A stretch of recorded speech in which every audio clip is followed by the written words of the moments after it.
Hey y'all, before the video starts, just wanted to give a little spoiler warning here. I do talk a tiny bit about some stuff that was seen in the Pokemon Terra leaks.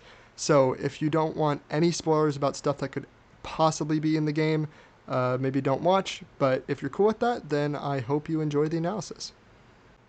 Yo, what's going on, guys? It's me, Bulby. We're back. It's like the first video on this channel in like, what, a year and a half, maybe even 2. I don't even know, because this is going on like the Bulbasin channel, which is crazy. I did make a reaction to this. Ended up sounding like this. This looks cool. So not good. We're gonna be looking at this, analyzing it a little bit, watching it once, maybe twice. I've watched it a couple times, so we're gonna just see what we can notice in this, because this is really hot. But it's the Pokemon Winds and Waves trailer, by the way. So here we go. Oh yeah, this is this part. This part really confused me. I'm not entirely sure. Well, this part is obviously going through all the different generations with Pikachu. I find it very interesting that Pikachu's design wasn't actually changed, like a lot of the leaks said. I don't know if those leaks were proven false or something. I didn't look at a ton of the leaks. I only knew that Pikachu's design was possibly going to change, and that the games were going to be called Pokemon Winds and Waves. That was about all the info that I had. I really tried to avoid the spoilers. I also heard about the procedurally generated stuff. I don't think that's true. From what we see here, it looks like it's a world that's actually made. So, also Pikachu looks really cool. I know this is CGI. It's not in-game, but I do think Pikachu with the fur looks really sick. Oh yeah. And then this confused me. I don't know if this is like new, because Cosplay Pikachu was in Omega Ruby Alpha Sapphire. I don't know if this is new stuff when it comes to that. Like a new Cosplay Pikachu, maybe? Regional variant? That'd be a crazy regional variant, just adding clothes. Here's the actual trailer. It looks very similar to Scarlet and Violet, just from... It looks like Scarlet and Violet, but better, which I think is great. Some of the textures in the background... We're going to watch it all the way through, and then we'll kind of go back and analyze some stuff. The waves look really good. Be kind of crazy if the waves didn't look good in a game called Pokemon Winds and Waves. Okay. The Pokeballs still float. I didn't like that in Scarlet and Violet, so I'm not a huge fan of that, but that's fine. I just think it looks weird. It is quicker, though, so I can understand why they do it. They want to make it faster. The environment here looks so cool. Okay, these guys, the starters. I love them, but there is some confusion. I'll go over that during the analysis, but these guys confuse. Brout is my favorite. I love Brout. Brout is the coolest guy. And it looks like, this is a little confusing to me. You go underwater? That's sick. But that's also, if that's the waves part of it, what's the winds part of it, is my thought.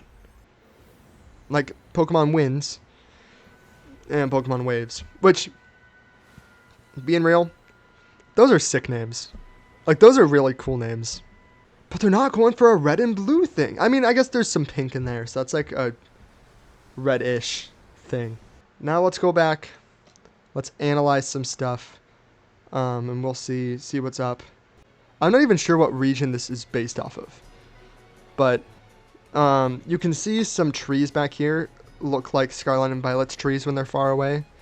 But as you can see, it looks like there's a lot more foliage, which is one thing that they really tried to do with Scarlet and Violet. In its early prototypes, we saw this from the Terra leak. Its early prototypes, they did try to have a lot of leaves, a lot of trees and stuff, but they had to take a lot of those out because of the Switch's hardware. So now that we're on the Switch 2, we have a lot more stuff here, which is great. The textures on the sides here of the rocks look astronomically better than they did in Scarlet and Violet, which is super nice. And I see the textures on the Pokemon here almost look a little more like Legends ZA than something like Scarlet and Violet. They don't look as realistic when it comes to the reflections and stuff. This is cool. This is what kind of makes me think that it's not going to be procedurally generated. Just all this stuff, like the buildings and this. I don't know if they'd be able to make a game this big procedurally generated without making it too empty and stuff. You can see a lot more trees. That's good. It's good. There's a lot more trees. Water looks great. Some of the textures back here look a little low poly. Personally, this is not stuff that I super care about, but just like pointing it out, going through the analysis. Ground texture looks pretty similar to Scarlet and Violet. I love the Pokemon Center design. Just gonna say it. It's so much more original than what Scarlet and Violet had. It looks like this is going for a very similar style to Scarlet and Violet, in the sense of open world. There's gonna be Pokemon centers strewn about, you know, waves. Cool. Village, looking good.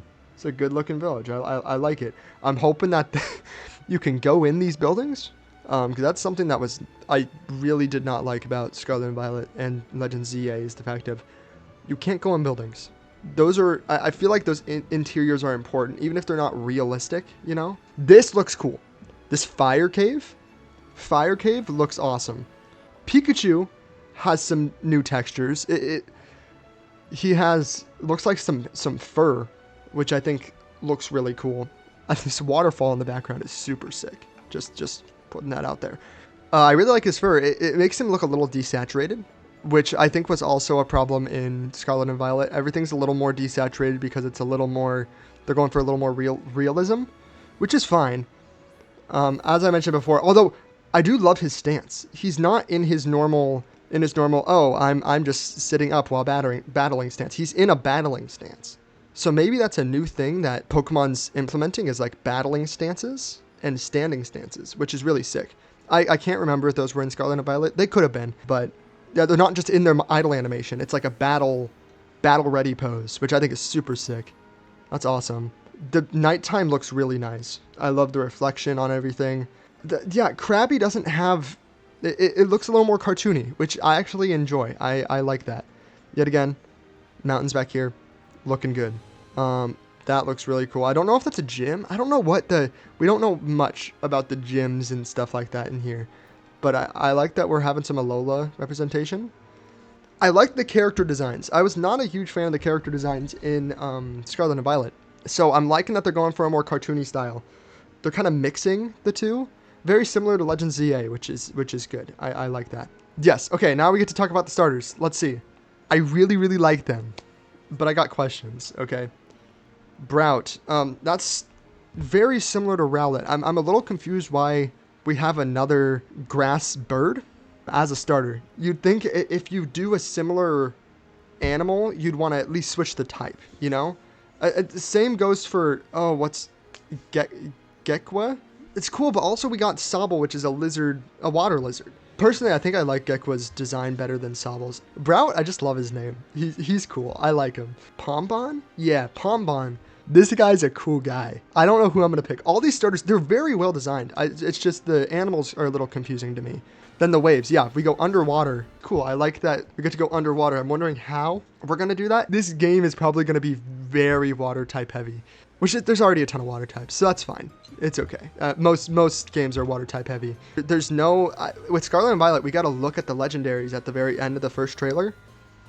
Nothing here. Unless they're stepping away from the box legendaries, which I highly doubt they're doing. This is the announcement trailer, so they're obviously not going to show everything. We barely know anything about this game. No, this looks sick. I am so excited to see how these play, how these run. This trailer looks like it runs really well. In 2027, I never realized that. Okay, so it's not even coming out at the end of this year.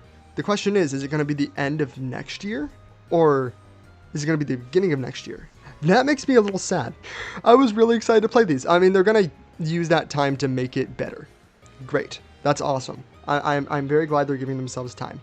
I really hope we don't get 20 million years of silence like we did for ZA, though. I'm hoping they give us this and they give us little trailers leading up, because that'd be really cool. That's it for the analysis. I'll see y'all in another, year and a half.